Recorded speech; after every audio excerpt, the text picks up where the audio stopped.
All right, so today we're going to talk about mental models and the ladder of inference. Now, mental models is a term that we use basically to explain how we make sense of the world, right? How we come to understand things. Because all these things happen in the world and we assign meaning to them. And so the idea is to really dig in and to figure out how we assign meaning to different things. Right? How does something come to mean something to me that might mean the same exact thing might mean something different to somebody else? And so the idea is to figure out, so how do we come to understand what we believe to be true? How do we make sense of the world around us? And so one tool for doing that is called the ladder of inference. And this comes out of the work of Chris Argyris, of Peter Senge. A lot of people have tried to think through and break down how do human beings make sense of the world around them. Okay, so in the world we have, and this represents this ladder of inference. So in the world we have all this observable data and experience, right? Like tons of things are happening all the time. When you walk down the street, you see all kinds of things that signal something to you, that mean something to you. Right? You have interactions with people and you talk to them and you focus on specific things. So if I were to freeze all of you right now and ask you to look around the room, what would it mean, the body language? Just if we only looked at the body language around this room, what would it mean? What are some of the things that you would think? You're in a learning situation. You're in a learning situation. People are paying attention. People are paying attention. How do you know? What? There was leaning in and taking notes. So we think people are leaning in and taking notes, but do we actually know what's going on inside anybody's head?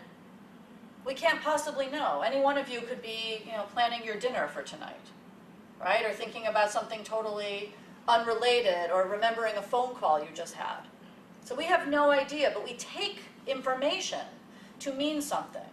But there's so much information that we have to select what we're going to choose, because in our lives there's so much information coming to us at one time that we try to select from those observations specific data that we're going to focus on. And as we go up this ladder of inference to eventual our beliefs and actions, we'll see that we don't just randomly select the data that we take in. Our beliefs tell us what to select. So if we think body language doesn't really tell us anything, we're not going to pay too much attention to that.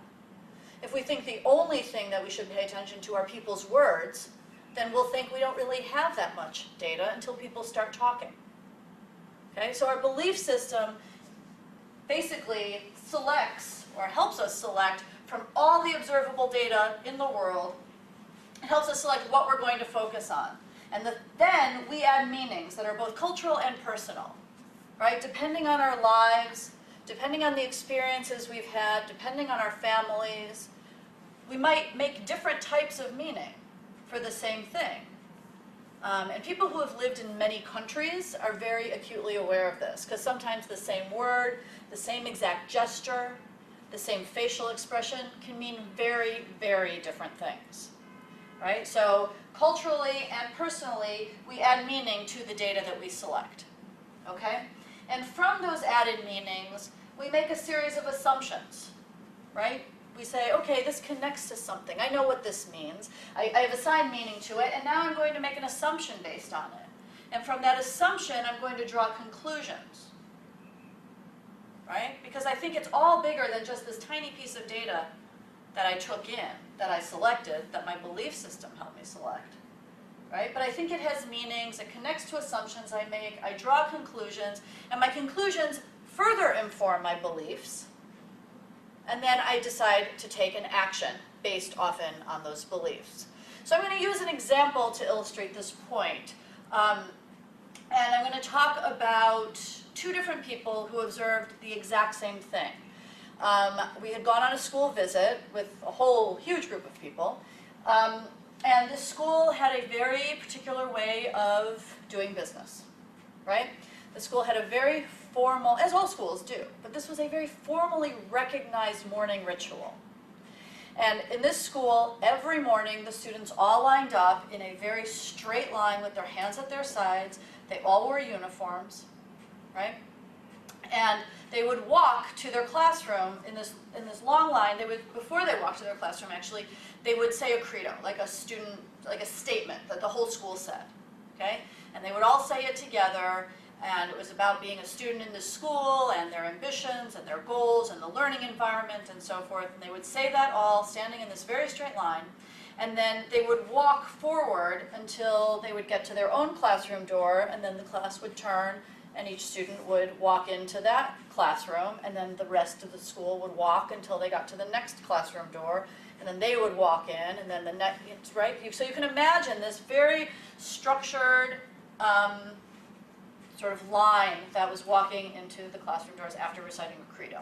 So I had gone with a group of educators, and we had all watched this together. And we were learning the ladder of inference at the time, and so I said, okay, I want you to individually just focus on that part of the day. We had been there for the whole day, but I just wanted them to focus on that part of the day, which took, I would say, about 15 minutes total. Okay, just those 15 minutes. I want you to think about what you saw, and of all the observable data during that time, figure out what you selected, right? And then what meaning you added to it, what assumptions you made, what conclusions you drew, what beliefs you have, and what action you would take if you tomorrow were the principal of that school, right? What would you do if you were the principal of that school with that 15-minute time in the morning? Okay. So then I asked two different people to answer the question. And the first one said, well, of everything that I saw, I really focused on that line formation and the rigidity of it, right? So rigidity already, he's already told us what data, but rigidity is already giving it meaning, right? He's saying it's rigid, right? Now that's his own meaning that he's putting onto it. He said, I took in that line formation, and I thought that it was very rigid. Right? So you can imagine culturally and personally, right? That's what it meant to him. And he said, and I thought that rigidity, I assumed that the school has this rigidity primarily because the teachers are afraid of the students. Okay? Now that's a big leap to go from observing this line formation to the teachers are afraid of the students. But again, this is based on added meaning, and the meaning was this was rigid. And so the reason for the rigidity, according to this person's mental model, this person's way of making sense, right, is that, well, the teachers are afraid of the students, right? And he also said, as another assumption, that learning is chaotic, and that this process is actually squelching the learning. Okay, so again, a lot of assumptions built into the interpretation of this line formation. And then he drew conclusions, which were somehow this practice is getting in the way of teaching. Right? Which connects to his beliefs about teaching and learning, which is what helped him select this particular piece in the first place. Because if he's looking through this lens of teaching and learning is chaotic, right, then he's going to select this because of what it means to him already, because of his beliefs. And so you can imagine, what action do you think he was going to take if he were principal the next day? Undo that. Yeah, undo that. Say, we're not doing this anymore. No more standing straight and walking into the classrooms like that. Okay, so you could see how taking in that piece of data led to a big conclusion, right, and an action that he would take. So I said, okay, great. So he explained to us his sense-making and his mental models. And I said, okay, now let's ask somebody else, just to illustrate, because different people can look at the exact same thing and see something very different, come to very different conclusions. So I asked another person, all right, so what sense did you make of this? And he was like, well, of all the observable data and experiences, I listened to the language of the student credo, the language of that, that thing they recited in the first part of the day before they walked into their classrooms while they were standing in a very straight line. And I said, okay, well, what data did you select from that? And he's like, well, I selected the data of the language of the credo, and I was listening to words that, to me, were words of the civil rights movement. It was about empowerment.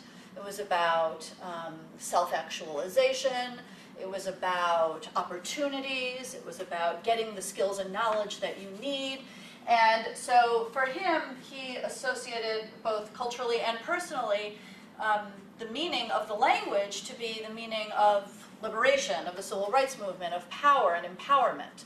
Okay, so then he said his assumption was the school really is about preparing students for their long-term economic viability, for having a place in the world, for being able to be employed, and so forth. And so those were his assumptions, and his conclusions were that the process that they used in the morning was actually an engaging process, and one that motivated all of the students, and that got everybody every morning on the same page, which connects to his belief that, that schools have the power to really change the status quo for the better and to really equalize educational opportunities.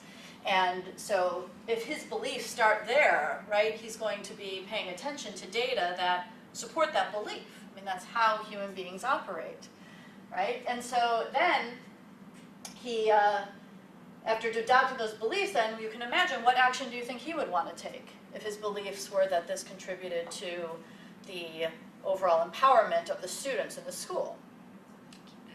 What's that? Continue the practice. Yeah, he wants to continue. He wants to keep doing this because he thinks that this fulfills the mission of schools and being a democratizing force of equalizing opportunity.